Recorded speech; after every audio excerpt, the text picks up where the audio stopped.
কি হচ্ছে না? এখন কি চাটুকুও জুটবে না কপালে?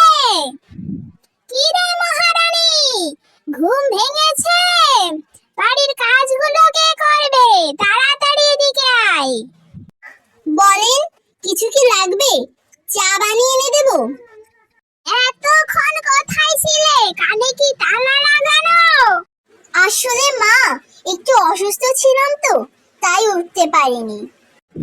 এখন যা, আমাদের সকলের জন্য সকালের খাবার তৈরি করে নিয়ে আয়।